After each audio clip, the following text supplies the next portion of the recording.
I still remember the moment the ground trembled beneath my feet, a warning whispered by a world that never forgives. The sky shifted into a heavy shadow, swallowing the light as every creature around me fled with a fear I had never seen before. I froze, unsure if I should run or hide, until I heard a roar that did not belong to any beast I knew. That was the moment I realized someone or something had set me up. The betrayal hit me before the danger did, pushing me into a trap older than the mountains themselves. As the earth cracked open and the air burned with heat, I understood this was no accident. It was revenge, crafted by the land I had trusted for too long. I watched the world twist into chaos, and in that chaos, I found the truth that would change every breath I took from that day forward. My name is Orion, and every morning I wake to the sound of a world that wants me gone. I live in a land ruled by giant beasts, venomous plants, and storms that strike without warning. A place where even the wind feels angry. I may be small compared to the monsters around me, but I have learned that size means nothing when survival becomes your only truth. The ground beneath me is never steady, the sky above me never calm, and every step I take could be my last.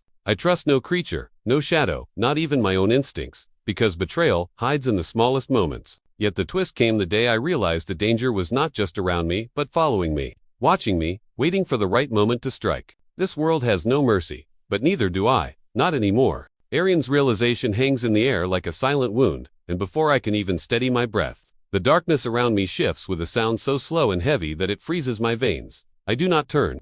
I already know something is behind me, something that has been watching me since the ground first trembled and the sky dimmed. Something that wants me to believe I still have time when in truth I never did. The moment stretches thinner than a spider's thread, and then I hear "eat a deep," dragging inhale that matches the cold rhythm of a hunter ready to strike. The sun has not risen yet, and the forest carries a silence that belongs only to killers. A silence that warns me not to move but punishes me if I stay. I feel the beast's breath slide across the back of my neck like the whisper of an enemy who knows my fate better than I do. Instinct takes over, sharp and merciless, and I run without looking back, pushing through the vines that claw at my arms like desperate fingers trying to hold me in the place where I should die. The mud beneath me sucks at my feet with heavy, greedy pulls, as if the earth itself has chosen sides and I am not the one it wants to save.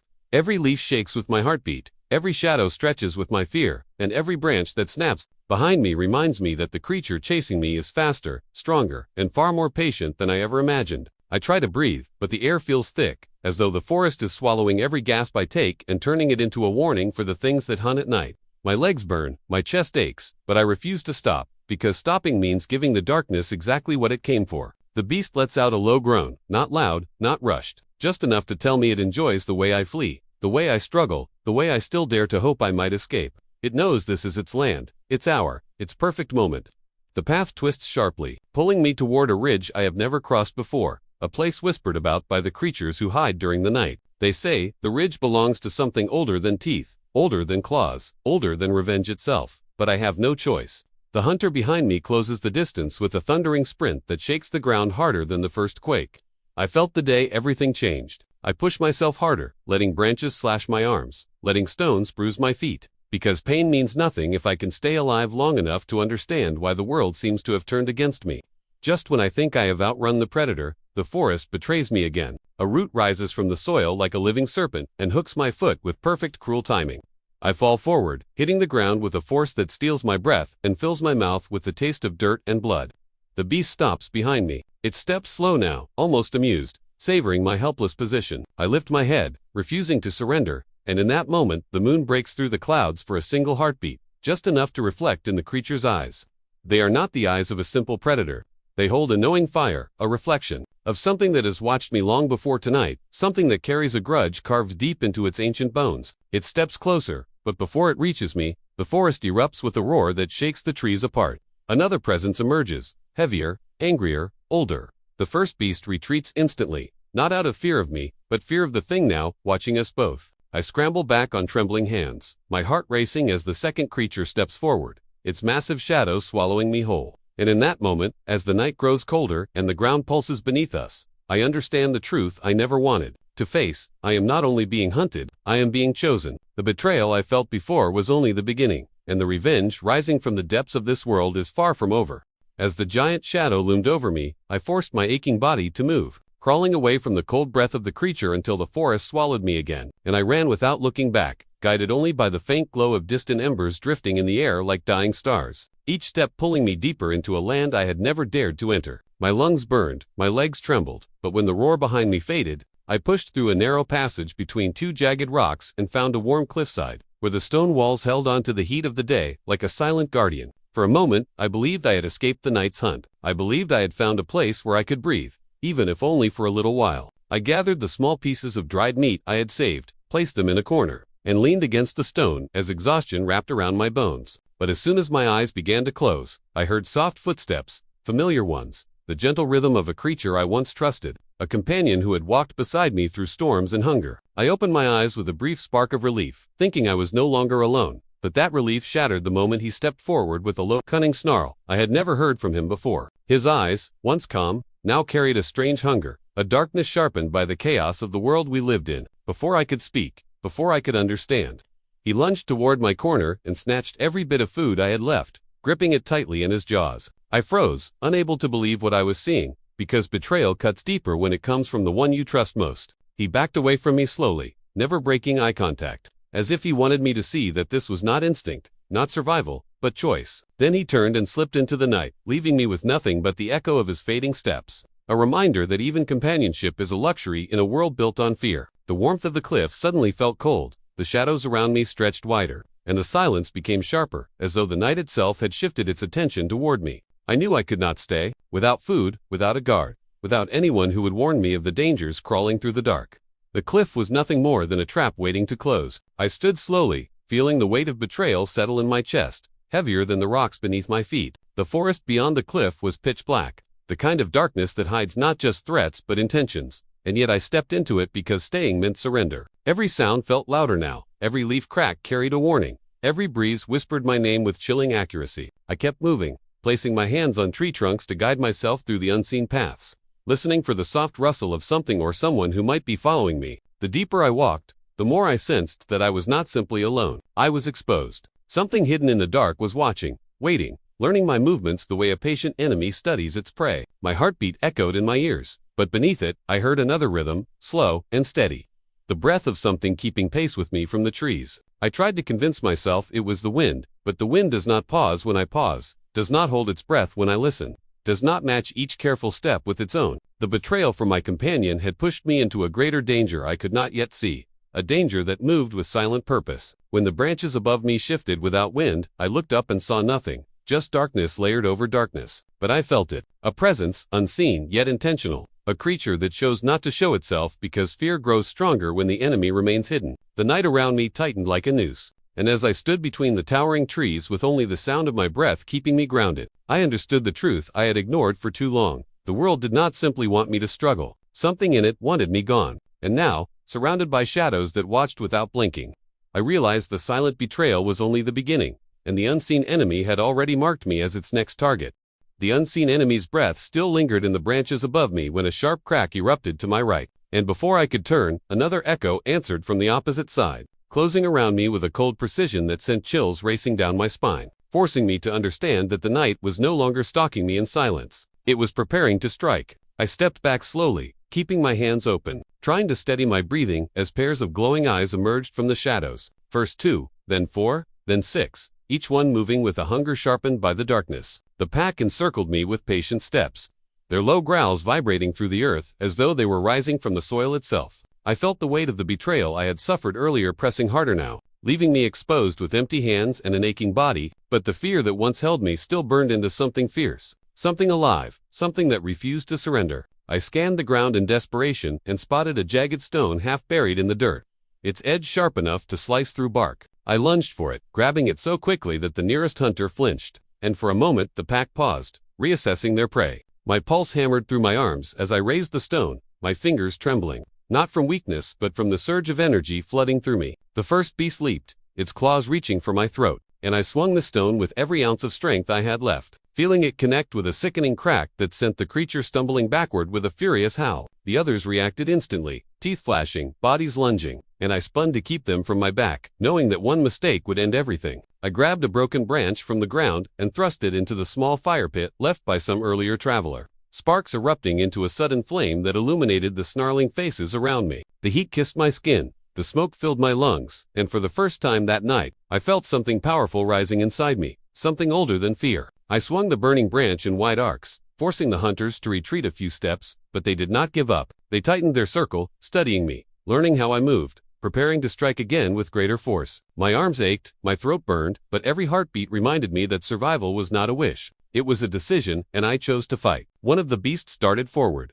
aiming for my legs, and I slammed the burning branch into its side, watching the flames cling to its fur as it shrieked and rolled across the ground. The smell of scorched hair filled the air, and the pack erupted in a frenzy of anger, abandoning caution and charging at once. I backed toward a fallen tree, using it as a barrier to keep them from surrounding me again, slashing with the stone in one hand and swinging the fire in the other, each movement driven by pure instinct and the stubborn will to stay alive. One beast snapped at my ankle, pulling me down to one knee, and pain shot across my leg like a burst of lightning. But I kicked it away and dragged myself back up, refusing to fall. I screamed, not in fear, but in defiance, a raw cry that tore from my chest and echoed through the forest like a challenge. The beasts hesitated, startled by the sound, and I seized the moment, pushing forward with a surge of strength I didn't know I had, striking one across the face with the stone and ramming the burning branch into the jaws of another. Flames leaped higher, sparks flying into the dry leaves around us, and soon the ground began to glow with small growing fires. The pack sensed the danger and backed away,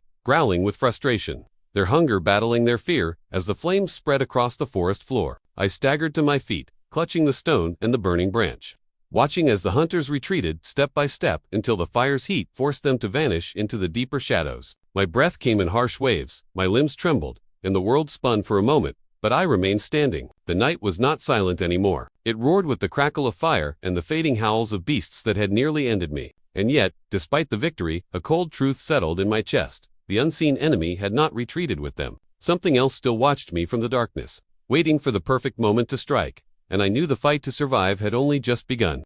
The flames still flickered on the forest floor when a strange silence swept over the land, a silence so heavy and unnatural that it pressed against my chest harder than the claws of the hunters, making it difficult to breathe as I stared into the darkness, knowing something far more powerful than the beasts was approaching. I took a shaky step forward, gripping the stone and the half-burned branch, but the ground beneath my feet pulsed like a heartbeat, one that did not belong to any creature. I paused, feeling the soil tremble, at first gently, almost like a warning, then with a violent shudder that forced me to drop to one knee as the earth split open behind me with a deafening roar. A wave of blistering heat burst upward, sending shards of molten rock spraying through the trees, lighting the sky with a fiery glow that made the night feel like a waking nightmare. I crawled backward, struggling to escape the widening crack as the forest floor rolled like an ocean caught in a storm, trees toppling, roots ripping free, the entire land moving as if it were alive and angry. My heart pounded against my ribs as distant mountains rumbled, their peaks trembling before erupting in towering pillars of fire that shot into the sky like enraged giants reclaiming the world. The air turned thick with ash, turning every breath into a battle, burning my throat while the fiery sky rained glowing embers that drifted downward like falling stars, determined to destroy everything they touched. I stumbled to my feet, forcing myself to run even as the ground jerked and twisted, but each step felt uncertain, as though the land itself was choosing where I could go and where I should fall. The creatures that once hunted me now fled alongside me, their roars drowned by the thunder of splitting earth, their desperation mirroring my own. In that terrifying moment, I understood a painful truth. This nightmare was not caused by predators or betrayals or the unseen enemy lurking in the shadows. The world itself had decided to strike back, rewriting the rules of life with a fury that no creature could challenge. Lightning tore across the smoking sky, illuminating rivers of lava crawling through the forest with a slow, unstoppable hunger, swallowing trees, rocks, and anything too slow to escape. I tripped, catching myself on my palms, feeling the scorching heat creep closer as the ground vibrated beneath me with each volcanic roar. The fire behind me grew brighter, and when I turned, I saw the forest I had fought so hard to survive and collapsing under the weight of ash and flame,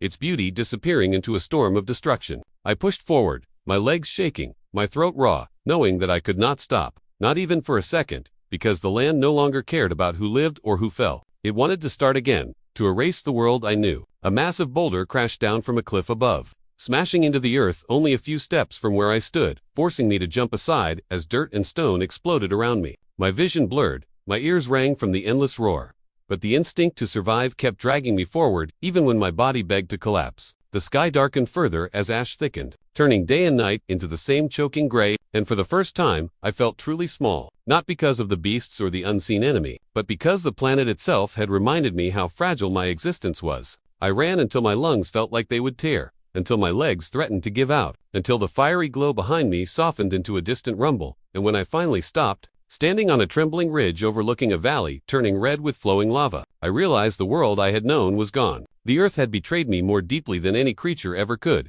reshaping life with ruthless indifference. And as I stared into the burning horizon, I understood that the real threat was not the monsters that hunted me, nor the shadows that followed me, but the ancient force beneath my feet, rewriting everything without mercy, forcing me to face a future I was never prepared for. The ridge trembled beneath my feet, the fiery rivers of lava, now distant enough to grant a fragile sense of survival. And as I drew in ragged breaths, I realized that the chaos had left me not broken, but forged, each scar, each burned breath, each stolen moment of life shaping a new strength inside me, one that whispered I could endure, that I could strike back against the darkness that had hunted me, the betrayals that had cut me, and the world that had tried to erase me. I moved carefully, memorizing the cracks in the earth, the twisted roots, the hidden hollows where predators still lingered, knowing that every shadow could be a threat, but also a path to my advantage if I learned to read it. Hunger gnawed at my stomach, but I let it sharpen my senses, each rustle of leaves, each snap of a twig, each whisper of the wind, becoming a message, a warning, a guide. I climbed higher along the cliffs, using every crevice and ledge to navigate the unstable terrain, feeling the land beneath my hands and feet, sensing its shifts before they could betray me. I set traps, simple, at first a line of sharpened stones hidden beneath loose leaves. A dangling branch balanced over a pit hand. I watched from a safe distance as a curious creature stumbled into one, testing my ability to anticipate and manipulate the forest itself. My heart raced not from fear, but from the exhilaration of control, of turning the hunter's instinct against them, understanding finally that survival was as much about strategy as strength. Nights became my allies, the dark no longer a cloak for enemies but a cover for me to move unseen, to stalk the very beasts that once drove me to the edge, learning their patterns, their habits, the rhythm of their hunt. I carried sharpened stones and firebrands, not as tools of desperation, but as extensions of myself, and when I struck, it was precise, calculated, not blind fury. I stalked the pack that had once circled me, leading them into pitfalls, into the traps I had set, each step a measured revenge not fueled by hatred but by necessity. The world teaching me to bend, to read, to survive. Even the unseen enemy, the one that had marked me before, seemed cautious now, wary of the way I moved through the shadows, adapting, learning, becoming unpredictable. And I realized that I had grown beyond fear, that my instincts were sharper, my mind keener, my body attuned to the pulse of the land itself. When I came across the creature that had betrayed me, my former companion, I did not hesitate. I circled him silently, watched his movements, anticipated his strike, and when the moment came, I used his own cunning against him, forcing him into a trap that left him dazed and defeated, a silent lesson written in the forest that survival belonged to those who understood the world, not those who merely feared it. The land no longer shook in anger beneath me. I had learned to move with it, to respect its power but not be ruled by it. The rivers of lava, the ash-filled skies, the torn earth had taught me patience, precision, and resilience, and I walked through the burned forest with a confidence that had been impossible before. Every muscle and nerve aligned with the single goal of staying alive. I hunted not for dominance but for sustenance and safety, observing the predators, anticipating their hunger, their speed, their tactics, and using that knowledge to navigate the perilous terrain. My nights were long, my vigilance constant, but the fear that had once driven me now fueled awareness, a clarity that made each moment a choice rather than a trap. The world had tried to break me, had tried to strip me of hope, but in its relentless cruelty, it had given me the gift of adaptation, and I wielded it with careful purpose, becoming a force not of destruction but of survival, moving faster, thinking sharper, striking when necessary, retreating when wise, until I was no longer prey but a part of the land, in harmony with its dangers, ready for whatever challenge came next. Knowing that my revenge was complete, not in bloodshed, but in the mastery of life itself, the quiet power of surviving against every impossible odds the ancient world could throw at me.